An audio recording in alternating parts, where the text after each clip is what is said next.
जितना ट्रेन की पटरी पे ट्रेन नहीं चलती, उससे ज्यादा ट्रेन के बाहर, पटरी के बाहर ट्रेनें चल रही हैं। सारी दुनिया का बोझ हम उठाते हैं, लोग आते हैं, लोग जाते हैं, हम वहीं पे खड़े रह जाते हैं। कि 3 लाख भर्तियां जो आपने रोक रखी हैं, जिसके कारण आज संवेदनशील जगहों पे एम्प्लॉय नहीं है, कर्मचारी नहीं है, दुर्घटनाएं हो रही हैं। अभी ये नासिर भाई काफी दुखी थे, कह रहे थे रेल मंत्री बन जाते हैं मोदी जी। अरे मोदी जी विदेश मंत्री बन जाते हैं, शिक्षा मंत्री बन जाते हैं, सांस्कृतिक मंत्री बन जाते हैं। धन्यवाद मान्यवर, आपने इस महत्वपूर्ण विभाग की, रेलवे विभाग की चर्चा पे मुझे बोलने का अवसर दिया। मान्यवर, भारतीय रेलवे के बारे में ये कहा जाता है कि जितनी ऑस्ट्रेलिया देश की आबादी है, उतने लोगों को भारत की रेल प्रतिदिन एक स्थान से दूसरे स्थान पे पहुंचाने का काम करती है। इतना बड़ा क्षेत्र है मान्यवर, रेलवे का क्षेत्र।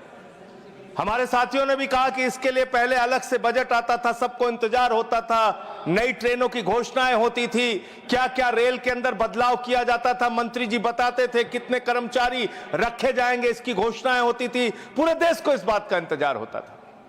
लेकिन अब आप आम बजट के साथ रेलवे का बजट लेके आते हैं, हालत क्या बना दी। बातें तो बड़ी बड़ी होती है, Vande Bharat train, bullet train, प्रधानमंत्री जी ने कहा था बुलेट ट्रेन चलेगी मुंबई से अहमदाबाद तक। बुलेट ट्रेन चला रहे हैं लोग। बुलेट ट्रेन तो छोड़िए, जानवरों की तरह इंसान को रेलवे के अंदर ले जाया जा रहा है, एक जगह से दूसरी जगह तक।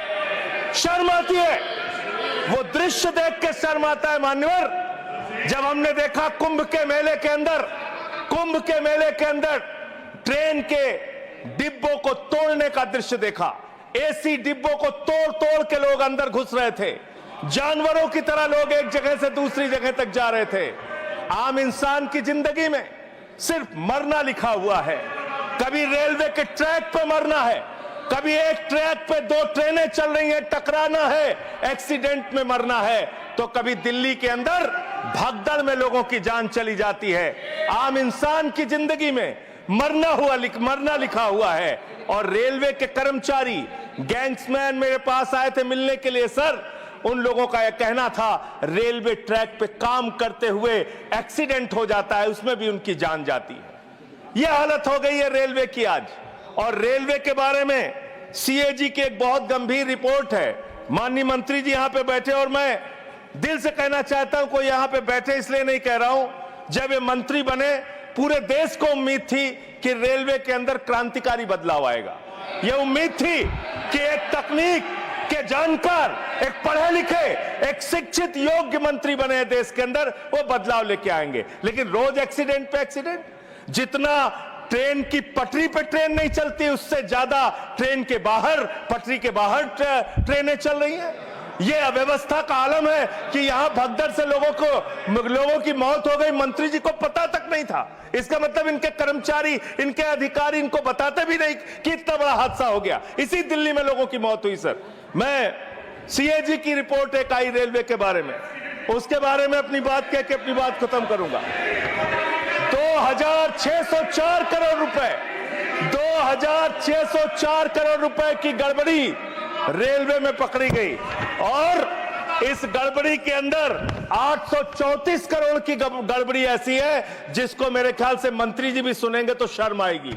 मुंबई से बांद्रा तक एक रेलवे के डेवलपमेंट का प्रोजेक्ट रखा जाता है, उसके लिए लोन लिया जाता है, उस लोन के ऊपर जो कर्ज का ब्याज दिया जाता है वो 834 करोड़ रुपए दिया जाता है, लेकिन वो परियोजना शुरू तक नहीं होती। मान्यवर, यह है अनियमितता का मामला आपके यहां। इसका स्पष्टीकरण दीजिएगा अगर आपको मौका मिले। और अंत में एक बात कह के खत्म करूंगा अपनी बात, क्योंकि समय कम है। मान्यवर, हम लोगों ने एक फिल्म देखी थी बहुत पहले, सारी दुनिया का बोझ हम उठाते हैं, लोग आते हैं, लोग जाते हैं, हम वहीं पे खड़े रह जाते हैं। ये कुलियों के दर्द के बारे में मैं बता रहा हूं। कुलियों के संगठन के लोग मुझसे मिलने के लिए आए थे 3 दिन पहले मान्यवर, और पूरे देश में 19,000 कुली हैं जिनको उस समय की 2009 के अंदर उनके लिए घोषणा की गई थी कि उनके बच्चों को नौकरी दिया जाएगा, उनको गैंग्समैन की नौकरी दिया जाएगा। लेकिन आज उन कुलियों की हालत यह हो गई है कि रेलवे के प्लेटफॉर्म पे ई रिक्शा चलते हैं, रेलवे के प्लेटफॉर्म पे वाहन चलते हैं जिसमें सामान ढोने के लिए यात्रियों को एक प्लेटफॉर्म से दूसरे प्लेटफॉर्म पे पहुंचाने के लिए वहां पे वाहन मौजूद हैं। जाहिर सी बात है पैसेंजर उसका इस्तेमाल करेंगे।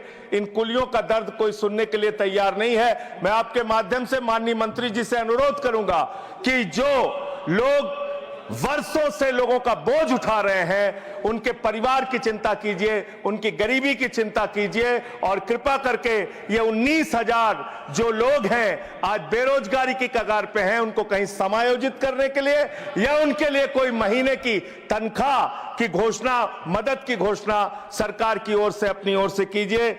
और अंत में यही बात कह के अपनी बात को समाप्त करूंगा कि आज पूरे देश को इंतजार है इस बात का कि कब ये दुर्घटनाएं रुकेंगी। पूरे देश को इंतजार है इस बात का कि 3 लाख भर्तियां जो आपने रोक रखी हैं, जिसके कारण आज संवेदनशील जगहों पे एम्प्लॉय नहीं है, कर्मचारी नहीं है, दुर्घटनाएं हो रही हैं, वो कब रुकेंगी। और रेल की पटरियों को ठीक करने का काम जिस पे आप 180 किलोमीटर 160 किलोमीटर की स्पीड की ट्रेनें चला रहे हैं, वो रेलवे की पटरियां कब ठीक होंगी मान्यवर। ये सरकार ही पटरी से उतर गई है इस सरकार के। और अभी ये नासिर भाई काफी दुखी थे, कह रहे थे रेल मंत्री बन जाते हैं मोदी जी। अरे मोदी जी विदेश मंत्री बन जाते हैं, शिक्षा मंत्री बन जाते हैं, सांस्कृतिक मंत्री बन जाते हैं, विज्ञान मंत्री बन जाते हैं। मोदी जी के अंदर बहुत कला है, खेल मंत्री बन जाते हैं। सारा मंत्रालय अकेले मोदी जी चला रहे हैं, इसलिए इस पे नाराज नहीं होना चाहिए। धन्यवाद। शांत शांत शांत शांत शांत। Honorable